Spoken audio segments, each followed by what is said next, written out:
Hello and welcome to Underwisey. My name is Soham, and in this video, we are going to talk about the penultimate chapter of Attack on Titan, that is chapter 138, titled A Long Dream. But before that, if you're new here, then please consider subscribing to the channel since I do weekly anime and manga related content along with Attack on Titan reviews. With that being said, let's begin the video.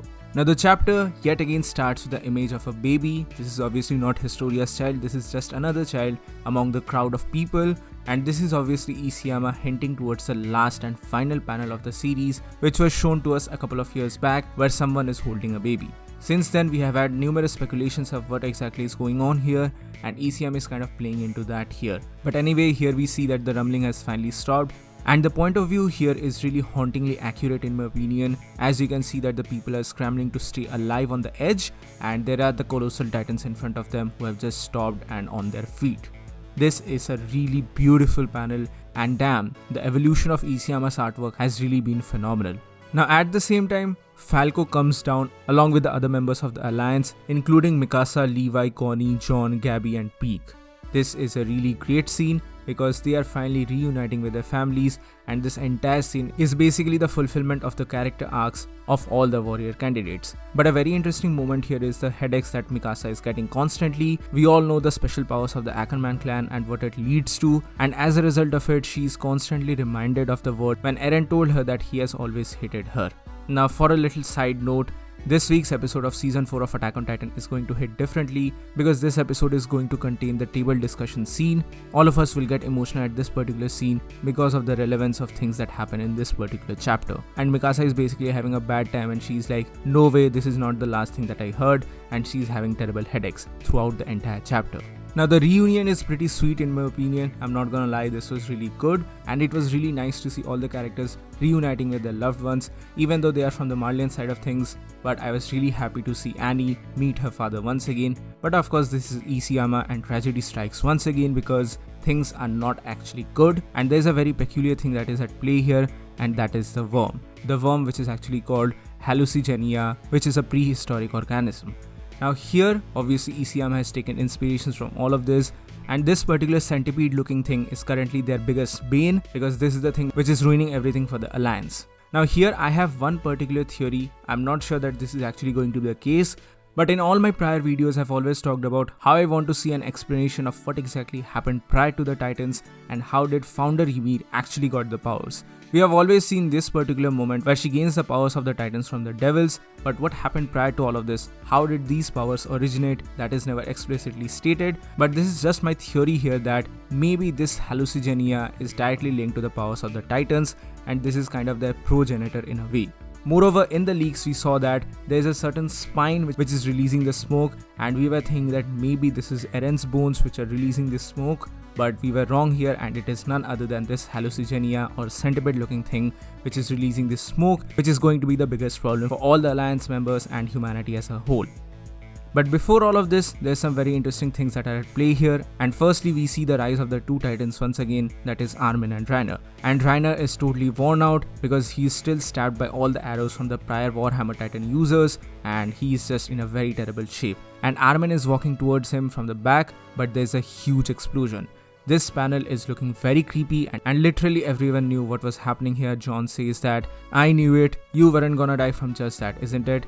And they're all like, what should we do? Eren is back and he's looking very creepy and ominous, and he is in a totally new form. This is like a hybrid mixture between the Colossal Titan and the Founding Titan, and maybe even the Warhammer Titan. This Titan is absolutely huge, and it is even a little longer than Armin's Colossal Titan, and this form is looking very interesting in my opinion. Obviously we are probably never going to get a proper explanation of what exactly this form is. I am basically thinking that this is an amalgamation of all the powers. Moreover, Eren already had 3 Titan powers inside of him, so maybe that was kind of powering up his Founding Titan as a whole. But anyway, the artwork here, the paneling here looks hauntingly beautiful. And as such, all the warrior candidates and all the members of Alliance get ready to take their last stands because they know that they must take down Eren because this is going to be the final fight. And Armin is like, why must things end like this? Why must they always end like this? Why do you always want to drag things into the hell once again? And there's a very JoJo-like stance here where the two colossal titans are approaching each other, and there's going to be a behemoth level of fight. But on the other hand, that hallucigenia or centipede looking thing is releasing smoke into the environment, and Connie remembers that this is exactly similar to the Ragako village incident, and everyone knows immediately that what is going on here because this is the titanizing smoke. Every alien that inhales this smoke will be turned into a titan, and this is a very dire situation. But while all of this is happening, while the smoke is engulfing the area, we see Annie finally reuniting with her father. But this is a very bittersweet moment because just after this, the smoke engulfs everything, and we all know what happens next. But a very interesting note here is that the other Marleyan officers are also here, and obviously they won't be affected by this smoke, but they kind of survive at least in the beginning, and this kind of makes me believe that in the next chapter we are going to see a peace treaty being signed in the presence of this particular officer or in the presence of this particular captain. Now Levi immediately assesses the situation, and he obviously knows what should be done at this very moment, and he orders Peak, Mikasa and himself to get on Falco and leave the area immediately. He cannot afford to take anyone other than them because Ackermans and Titan Shifters are the only ones who are an exception who won't be affected by this, and this is basically a death wish for all the other people, and they immediately leave even though Peak is obviously sad at the events that are currently transpiring. This is a very bittersweet moment, and the panel where John and Connie are looking towards the sky, this is a real tearjerker. These two have been the OGs, they have survived through everything, but this is the end for them. And obviously Connie remembers that that's the scout's way. Do you remember, John? During our graduation, we ended up saving the world, and it was all because of you. And this is such a bittersweet moment because they are the OGs, and all of this is obviously reminding me of Sasha as well, but that's just a cruel reality of the world of Attack on Titan. And after all of this, the entire population there transforms into titans, including John, Connie, Gabby and everyone else. Even Reiner's mother also transforms into a titan, and they all try to attack Reiner, who is trying to hold off this particular hallucigenia even though he's in a very terrible state. Also, it was pretty nice to see the interaction that happened between Onya Capone as well as Annie, and things just go from bad to worse from this point onwards because everything is just in a mayhem. And it seems like the hallucigenia has a mind of its own, and it's kind of leading an army towards the charge, and Reiner is trying to hold it off, but alas, all these pure titans are being controlled by this particular thing, and they all attack Reiner, who is already in a very terrible state, even though Peak and the others try to save him, but alas, this is up to no avail. And in the meantime, we get once again this JoJo-like panel, and as a result, Eren and Armin finally face off in their colossal titan forms. This is a very good panel of the two brothers just duking out. These panels look absolutely amazing, and once again I'm just bound to say here that Isayama's artwork has improved so much over the years. Now Peak jumps off from the top of Falco and she tries to save Reiner, but alas, it does not help at all, and they are all being mowed down by the pure titans, and we can also get to see the pure titan forms of Connie, Jean, Gabby and even Reiner's mother. Now after all of this, Mikasa once again has her headaches, and now things take a very dramatic turn because she has a long dream, which is a direct reference to the name of this chapter, that is A Long Dream. And she basically says that she cannot take it anymore, she wants to go back to their home. And just after this moment, she wakes up to find short-haired adult Eren, and they are currently in a remote hut just beside the mountains. And now the things that transcribe here are very interesting and very important in my opinion, because Mikasa is crying and she's asking why am I even here. To this, Eren basically replies that it has been 2 months since the war against Marley and they are about to attack Paradis now, but I made the choice of running away. I made the choice of running away with you because I was not able to take the decision of mass genocide, and as a result I ran away from the battle, and I also want to spend the last remaining 4 years of my life together with you, even though Armin is probably looking for me.